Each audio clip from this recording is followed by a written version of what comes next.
In today's episode of The Tenant, I'm in Mumbai. In Mumbai, I'm in the vibrant and colorful suburb of Juhu. Our tenant today is a real estate broker staying in an affordable housing scheme. How's he doing that?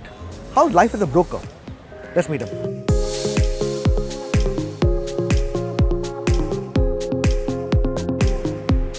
आइए विशाल जी, नमस्कार। नमस्कार। आइए मेरी हवेली में।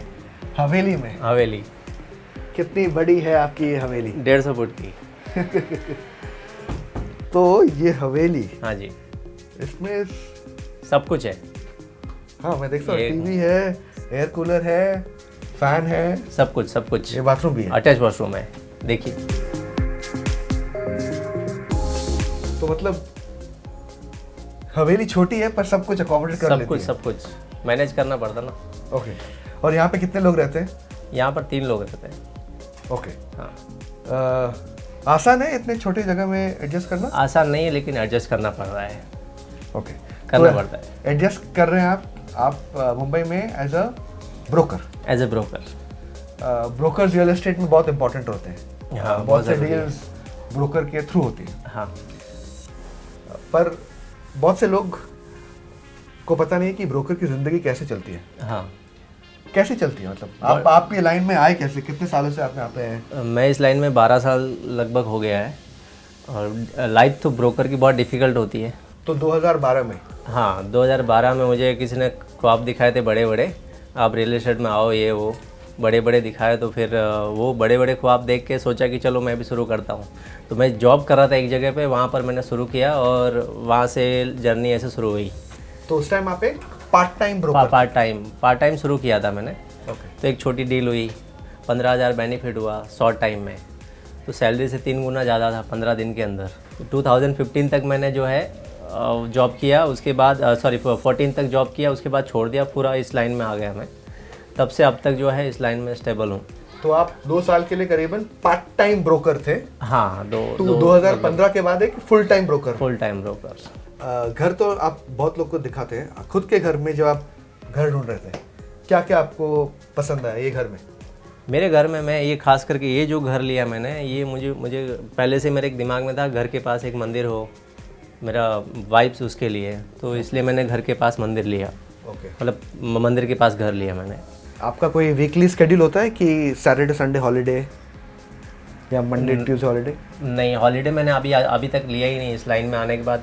मतलब कभी जाने का कभी मिलता ही नहीं टाइम, क्योंकि डेली कुछ ना कुछ क्लाइंट्स का लाइनअप्स होते हैं। डील हो ना हो, लेकिन क्लाइंट्स को एंटरटेन करना मेरा काम है। तो मैं फ़ोन भी मेरा बंद नहीं रखता हूँ। मैं कभी 10 साल 8-9 साल हो गया मैंने कभी मेरा फ़ोन बंद नहीं रखा। अगर मैं राजस्थान में रहूँगा, अगर मेरे होम टाउन में, तब भी मेरा फ़ोन चालू रहेगा। आपने ये लोकेशन क्यों चुना? ये कन्वीनियंट है, मेरा काम जूहू का है और ये जूहू के पास में ही है, तो मैं यहाँ चल के भी जा सकता हूँ कभी अगर जाना हो। बीच मेरा पास में है, कभी मेरा मन हुआ बीच पे जाने का तो मैं बीच पे जा सकता हूँ। तो आपको भी जब आप ये ढूंढ रहे थे घर, आपको भी एक ब्रोकर की ज़रूरत पड़ी? हाँ, बिल्कुल ज़रूरत पड़ी। हर एक लाइन में एक ब्रोकर की ज़रूरत होती है। स्टॉक मार्केट में स्टॉक ब्रोकर होता है, रियल एस्टेट में रियल एस्टेट का ब्रोकर होता है, तो बिल्डिंग लाइन में भी ब्रोकर की ज़रूरत होती है। और आप अगर चॉल टाइप में लेते हो तो भी वहाँ ब्रोकर की ज़रूरत पड़ती है, कोई डायरेक्टली आपको कोई अप्रोच नहीं देता है। और ये घर में आप कब से रह रहे हैं? मैं 2022 जुलाई से रह रहा हूँ। तो मुझे एक चीज़ बताइए, जैसा आपने कहा कि काफ़ी मुश्किल वाली ज़िंदगी है ब्रोकर की, जब आपने शुरू किया फुल टाइम 2015 में, कितना टाइम लगा आपको अपनी फर्स्ट डील के लिए? 1 साल लग गया था। 1 साल में एक डील होती है, मतलब उस टाइम हुआ था लास्ट दिसंबर तो में। आप कैसे मैनेज करते थे उस टाइम जब फुल टाइम है पर डील नहीं हुआ तो पैसे नहीं हैं? सर्वाइवल के लिए मैंने जूहू में एक बिल्डिंग है कल्पतरु सॉलिटेयर, वहाँ पर मैंने पहले शुरू में सिक्योरिटी का काम किया था। फिर मैंने डे टाइम में उसी बिल्डिंग में मैं लेबर का काम किया जब वो बिल्डिंग बन रही थी 2015 में। और ग्राउंड फ्लोर से 4 माला तक, मतलब 4th फ्लोर तक मैं सीमेंट का 50 kg का जो है सीमेंट का जो गोनी होती है वो लेके जाता था ऊपर। 4th फ्लोर पे ब्लॉक्स होते थे ये सीमेंट के, वो लेके जाता था। और नाइट में मैं जो है पीछे साई दर्शन बिल्डिंग था जो अभी नया बिल्डिंग बन गया ये वॉक करके, उसमें मैं सिक्योरिटी का काम करता था। तो keep your real estate broking dream alive. Yes. उसके लिए आपने ये केटरिंग का काम किया, वॉचमैन का काम किया, सब कुछ। तो as a broker, what is the toughest part in becoming a broker आपकी राय में? आपके पास एक बैंक बैलेंस होना चाहिए पहले, क्योंकि अगर आपका बैकबोन अच्छा नहीं है तो आप इसमें प्रॉपर्टी में आप ज़्यादा सर्वाइव नहीं कर सकते, नहीं तो मेरे जैसा ही आपको करना पड़ेगा। तो या तो आप मैंने जैसे सर्वाइव किया वैसा कोई करेगा, या फिर उसकी फैमिली से अच्छा मतलब सपोर्ट होना चाहिए, फाइनेंशियल सपोर्ट ज़रूरी है। हाँ, आपकी फैमिली कहाँ पे? मेरी फैमिली राजस्थान में है, जोधपुर में। और मैं यहाँ पर हूँ बॉम्बे में। तो उनको मुंबई आना नहीं है? नहीं, उनको बॉम्बे नहीं आना है। उनको मैं जब जाता हूँ तो साल में 3-4 बार जाता हूँ, 2-3 महीने में एक बार, 3-4 महीने में एक बार। तो उनको मुंबई ज़्यादा पसंद नहीं है? नहीं, उनको आना ही नहीं है, उनको ज़रूरत नहीं आने की। मैं तो जैसे भी एडजस्ट कर लूँगा, लेकिन अगर फैमिली यहाँ आए और अगर कभी डील नहीं हो तो मैं उसको फैमिली का खर्चा चलाने के लिए भी बहुत डिफ़िकल्ट होता है। तो गांव में जैसे तैसे चल जाता है सब कुछ। मैं अपनी जो अर्निंग होती है मैं 80% मैं अपने घर पे भेज देता हूँ, अपने पेरेंट्स के पास, और बाकी का 20% अपने पास रखता हूँ ताकि मैं अकेला सर्वाइव करूँ। तो ब्रोकर के लिए सबसे यूज़फुल टूल क्या होता है काम के लिए?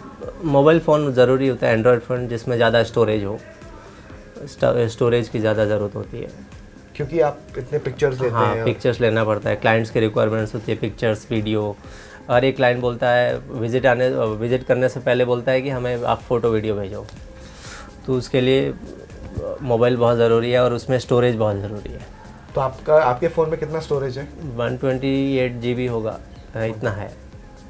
ये घर जो आपको मिला ऐसे ही मिला, मतलब यहाँ पे बेड नहीं देख रहे हैं? यहाँ पे बेड के लिए आपने पूरा ग्राउंड फ्लोर पे आप लोग सोते हैं सब 3, ठीक है? नहीं, यहाँ कुछ मिला नहीं था, सब मैंने ही मॉडिफाई किया है अपने हिसाब से। क्या क्या किया आपने घर में? ये सारे जो हैंगर्स दिख रहे हैं, ये कबर्ड है जो यहाँ पर, टीवी है, जो मैट्रेस जो दिख रहे हैं, सारे स्टोरेज के लिए जितना भी सब कुछ दिख रहा है वो सब हमने मैनेज किया पूरा। ओके। टीवी आप लोग कैसे देखते हैं? यहाँ जब हम टीवी थोड़ा लो प्लेस किया है। हाँ, हम नीचे जब सोते हैं तब देखते हैं, बाकी तो स्पेस नहीं है ना, थोड़ा मैनेजेबल। तो आपने पूरा स्पेस को ऑप्टिमाइज़ किया है? ऑप्टिमाइज़ किया। और ये एयर कूलर भी काफ़ी चलता है? हाँ, बिल्कुल, बहुत ज़रूरी है इसकी। हाँ, यहाँ पे मैं बहुत बिस्लरीज के पानी का बहुत बॉटल देख रहा हूँ। पानी का यहाँ पर ये पीने का पानी है जो BMC से जो आता है, वो हम स्टोर करके रखते हैं। कभी पानी नहीं आया, कभी कभार प्रॉब्लम होती है, तो वो पीने का पानी हम यहाँ से ये यूज़ करते हैं। तो ये हमारा मतलब जो है बैकअप है पीने का पानी का। पर पानी के ज़्यादातर प्रॉब्लम होते हैं यहाँ पे? होता है यहाँ पर, ज़्यादातर समर टाइम में होता है। कभी कभी कुछ पाइपलाइन प्रॉब्लम हो गई, BMC का जो पाइपलाइन है उसमें कुछ प्रॉब्लम हो गया तो पानी नहीं आता, 1-2 दिन नहीं आता है पानी, तो उस टाइम थोड़ी डिफ़िकल्टी होती है। समर के टाइम? मानसून के टाइम पे यहाँ पे लीकेज होता है? लीकेज पहले होता था, फिर हमने थोड़ा फिक्सअप किया है, तो अभी नहीं होता है, पहले होता था। क्योंकि आपका इन वे टॉप फ्लोर है ना ये? हाँ, इसके ऊपर सिर्फ रूफ है। हाँ। आपने और कोई फील्ड देखा था एंटर करने के लिए या सिर्फ रियल एस्टेट ब्रोकिंग? जब मैं बॉम्बे में आया था तो मैं सर्विस कर रहा था एक शॉपकीपर के पास, फिर एक सेलिब्रिटी के पास, एक हाउस कीपिंग का काम उसका, तो वो सब करता था मैं। उसके बाद मैंने कुछ और दूसरा लाइन चूज़ नहीं किया, सिर्फ यही। अभी तक आपकी सबसे बिगेस्ट डील कौन सी होगी? मैंने 2020 एंड में मैंने दिसंबर में मैंने किया था 8 करोड़ 35 लाख की डील किया था मैंने, एक घर बेचा था मैंने। बहुत से ब्रोकर्स मुझे बोलते हैं कि एक सबसे बड़ी प्रॉब्लम ब्रोकर इंडस्ट्री की ये है कि पैसा कभी कभी बहुत बन जाता है पर इज्जत कभी नहीं मिलती, ये क्यों है? रिस्पेक्ट तो वो ब्रोकर को दलाल शब्द जो होता है ना उससे लोग प्रोनाउंस करते हैं, तो वो एक थोड़ा होता है, मतलब रिस्पेक्ट होती है, लेकिन वो हर एक ब्रोकर की अलग अलग कैटेगरी होती है। कुछ बड़े ब्रोकर हो गए उनको रिस्पेक्ट मिलती है, कुछ छोटे ब्रोकर हैं उनको लोग नहीं देते रिस्पेक्ट इतना। आपको लगता है कि इंडस्ट्री में आपको ज़्यादा ही ब्रोकर्स है इंडस्ट्री में? बहुत हो गए। मैं जब 2012 में जब मैंने एंटर किया था इस लाइन में, तो उस टाइम मुश्किल से 100 लोग भी नहीं होंगे, 100 लोग भी बहुत ज़्यादा, मतलब मैं बोल रहा हूँ मैं इतने लोग नहीं होंगे। आज के टाइम में 500 से ज़्यादा है जूहू एरिया में, मतलब जहाँ पर मैं करता हूँ, same at the same location, मतलब बहुत ज़्यादा हो गए ब्रोकर। हर घर में ब्रोकर है, बिल्डिंग में जो हाउस ओनर है वो भी ब्रोकर बन गए। जो क्लाइंट्स जो घर ले रहे हैं वो एक क्लाइंट अगर 50 घर देख लिया उसने, 30-40 घर ले लिया, अगर देख लिया उसने ब्रोकर के थ्रू, तो वो भी ब्रोकर बन गया समझ लो। एक इंसिडेंट हुआ था मेरे साथ। एक क्लाइंट जो था वो 6 महीने से घर ढूंढ रहा था वो, तो हमने उनको दिखा के थक गए। तो हमने बोला सर अभी आपको क्या चाहिए बताइए आप। तो उसने बोला अभी आप बताओ कि आपको क्या चाहिए, मेरे पास इतने घर हैं, मैंने इतने घर देख लिए कि अब मैं खुद ब्रोकरेज का शुरू कर सकता हूँ। अभी ब्रोकर में ऐसा हो गया कि हर कोई ब्रोकर बन जा रहा है। जैसे कोई पान पट्टी वाला है वो ब्रोकर बन गया, चाय वाला ब्रोकर बन गया, या कोई भी मतलब लॉन्ड्री वाला ब्रोकर बन गया। बहुत सारे अलग अलग, हर एक पार्ट टाइम में हर कोई करने लग गया है। थोड़ा डिफ़िकल्टीज़ ये हैं, उसकी वजह से मार्केट में प्रॉब्लम होता है। मतलब ब्रोकर के लिए ब्रोकरेज का प्रॉब्लम हो जाता है। मतलब कैसे? जैसे हाउस ओनर अगर ब्रोकर की जो रेंटल फीस होती है 1 महीने का, जो सर्विस चार्ज होते हैं उसके, तो जेन्युइन ब्रोकर होते हैं वो 1 महीने का चार्ज लेते हैं। लेकिन जो पार्ट टाइम जो करते हैं ना, वो लोग 15 डेज़ के ब्रोकरेज में काम कर लेते हैं, वो गुड लक में काम कर लेते हैं। दूसरा प्रॉब्लम मैंने काफ़ी बार सुना है कि ब्रोकर्स का कि पेमेंट टाइम पे होता नहीं है।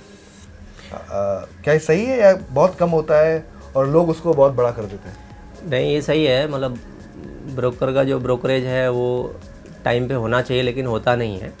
जनरली जो क्लाइंट्स है वो एक तो ब्रोकरेज जो है पूरा नहीं देते हैं, और जो देते हैं वो टाइम पे नहीं देते हैं। बहुत सारे ब्रोकर होते हैं, वो पहले बहुत होता था ऐसा कि आप एग्रीमेंट के टाइम पे ही ब्रोकरेज क्लाइंट से ले लेते थे ब्रोकर, वो लोग देते भी थे, लेकिन अब नहीं देते हैं। अब बोलते हैं कि हम पहले हमारा पोजीशन हो जाने दो, हम रहने आएंगे उसके बाद देंगे।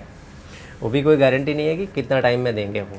एक कंप्लेंट मैंने बहुत कस्टमर से सुना है कि एक बार ब्रोकर को पेमेंट दे दिया, उसके बाद वो आपसे ज़्यादातर बात करेगा ही नहीं, इसके लिए एंडिंग तक कुछ मत दो। सही बात है? नहीं, ये सही नहीं है। मतलब कुछ हद तक सही भी है, लेकिन वो सही इसलिए सही जो है वो जो ब्रोकर को जो प्रॉपर जो ब्रोकरेज नहीं देता है। जैसे अभी 1 महीने का ब्रोकरेज होता है और उसको अगर 15 डेज़ का ही दिया है या गुड लक दे दिया है, कम दिया ब्रोकरेज, तो वो फिर आपको सर्विस नहीं देगा। आपको क्लाइंट्स को भी सोचना चाहिए, ओनर को भी सोचना चाहिए कि अगर आप घर रेंट पे दे रहे हो या ले रहे हो तो आप ब्रोकर की फ़ीस पूरी दो। जेन्युइन ब्रोकर के थ्रू काम करो, जो जेन्युइन ब्रोकर जो प्रॉपर जो काम करते हैं लाइसेंस लेके, जो रेरा रजिस्टर्ड है, उनके थ्रू काम होना चाहिए। और उनको आप पूरा ब्रोकरेज दो, आपको पूरी सर्विस देंगे। क्योंकि बहुत से बायर्स का एक्सपीरियंस ब्रोकर्स के साथ अच्छा बिल्कुल नहीं हुआ, इसलिए बायर्स को ब्रोकर्स के लिए कुछ सिंपैथी रहता नहीं है। आपको क्या ये फेयर है? आपको लगता है सही भी है, और थोड़ा मतलब जो जेन्युइन ब्रोकर होते हैं ना, वो अपना सर्विस पूरा देंगे। वो आपको मतलब जैसे ओनर का ब्रोकर हो गया, टेनेंट का ब्रोकर हो गया, वो पूरा फीस इसीलिए लेता है कि वो जब तक वो उस घर में रहेगा, जब तक एग्रीमेंट पीरियड है, तब तक उसकी रिस्पॉन्सिबिलिटी होती है वो ब्रोकर की। कभी कुछ प्रॉब्लम हो गया दोनों पार्टीज़ के बीच में, तो वो सॉर्ट आउट करना ब्रोकर की जिम्मेदारी है। लेकिन वो जेन्युइन ब्रोकर होगा तो ही सॉर्ट आउट होगा। खाली उंगली दिखा के डील करवाना, खाली घर दिखा के डील करवाना, वो ब्रोकरेज का काम नहीं होता है। वो जेन्युइन ब्रोकर होगा तो ही उसको ब्रोकरेज। आपकी राय में आपके मार्केट में जितने भी ये ब्रोकर्स हैं, कितने जेन्युइन वाले परसेंटेज होंगे और कितने वो जो पार्ट टाइम सिर्फ दिखाने वाले, वो कितने होंगे? 30 to 40% जो है जेन्युइन ब्रोकर है, बाकी जेन्युइन नहीं है जो पार्ट टाइम करते हैं। तो करीबन आप बोल रहे हैं 70% ऑफ जो ब्रोकर जो है वो जेन्युइन नहीं है, 30% ही मेन है जिसका सर्विस पे फोकस है और वो प्रोफेशनल वाले हैं। यस। ओके। ये फिर जगह के लिए आपका कितना ये भाड़ा है यहाँ पे इसके लिए? इसका 8,500 है, 8,500 रुपये रेंट है। ओके। जो इसमें इलेक्ट्रिसिटी, वाटर बिल, सब कुछ। ओके। और ये शेयर होता है? ये शेयर होता है 3 लोगों में। तो आपका करीबन लगभग 3,000 रुपये, थोड़ा बहुत ऊपर नीचे। और इसमें डिपॉजिट कितना होता है ये सब डील्स में? मैंने इस घर का 20,000 डिपॉजिट दिया था। तो अगर 3,000 आपका खर्चा घर के लिए है और खाने पीने के लिए है, घर के पानी वानी के लिए है, आपके महीने में कितना खर्चा होता होगा सब चीज़ मिला के? क्योंकि आपका तो फील्ड वाला जॉब है ना। मेरा 15,000 के आसपास मिनिमम खर्चा है। घर से बाहर निकलता हूँ तो मेरा खर्चा चालू हो जाता है। बस का, ट्रैवलिंग का, बस का तो चलो ज़्यादा नहीं है, लेकिन कभी सडनली जाना होता है तो ऑटो से जाना होता है। ऑटो का रेंट हो गया। आपने कहा कि आपके सबसे बड़ा डील था वो 8 करोड़ 35 लाख का। 8 करोड़ 35। आपको जब उसका पैसा मिला, कैसा आपका फीलिंग था? वो अलग ही था। वो मेरे लाइफ की फर्स्ट डील थी जो मैं यकीन ही नहीं कर पा रहा था। इवन जो घर वाले हैं वो भी बहुत खुश हो गए थे। वो जो फेज़ था वो उस टाइम मतलब जो लाइफ की जो फाइनेंशियल प्रॉब्लम थी फैमिली की, वो सॉर्ट आउट हो गई थी एक ही टाइम पे। तो वो बहुत अच्छा था। उस टाइम आपको कितना ब्रोकरेज मिला इस डील के लिए? उस टाइम मुझे 7 लाख रुपीज़ मिला था, और वो ब्रोकरेज मुझे मिला था, तो उससे मेरी मतलब सारी फैमिली की फाइनेंशियल प्रॉब्लम सॉल्व आउट हो गया। तो वो एक डील ने आपकी लाइफ में बदल दिया। आपने कहा 2012-13 से ब्रोकिंग लाइन में रहना चाहेंगे या कोई दूसरा लाइन? बहुत से ब्रोकर्स बिल्डर भी बन जाते हैं, कुछ ऐसा आपका एम्बिशन है? एम्बिशन तो बहुत है, लेकिन वो डिपेंड करता है कि आगे का सिनेरियो क्या होता है, बड़ी डील्स होती है कि नहीं होती है। बड़ी डील्स होगी तो जाहिर सी बात है कुछ ना कुछ अच्छा होगा। जो एकदम बड़े घर भी खरीदते हैं वो लोग भी थोड़ा ऊपर नीचे करते हैं ब्रोकरेज? दोनों करते हैं, दोनों। छोटे वाले भी करते हैं, बड़े वाले ज़्यादा उससे करते हैं। हाँ, छोटे वाले चलो ठीक है, 40-50 हज़ार रुपये की डील है तो चलो 40-50 हज़ार में 5-10 हज़ार रुपये कम कर लिया, ठीक है। जो बड़े वाले जो हैं, अगर 5-10 लाख की डील होती है तो उसमें फिर बोलते हैं कि कुछ और नेगोशिएट करो, तो फिर वो अपनी मर्ज़ी से बोलते हैं इतना ब्रोकरेज नहीं देंगे, हम थोड़ा कम देंगे। ये किचन काफ़ी यूज़ होता है आपका? हाँ, ये रेगुलर होता है, सुबह शाम कभी भी, दोनों टाइम यूज़ होता है। सुबह का नाश्ता बनता है, खाना बनता है, रात का डिनर बनता है। आप खुद बनाते हैं या मैं खुद बनाता हूँ। Okay, on that note Devraj ji, thank you for coming on the show. Brokers का काफ़ी इंपॉर्टेंट रोल होता है इंडस्ट्री में, पर कई लोग को पता नहीं है कि ब्रोकर की ज़िंदगी कैसे होती है। So thank you for sharing your story. और जैसे आपने कहा कि 2014-15 से आप फुल टाइम ब्रोकरेज में, good luck going forward. Thank you.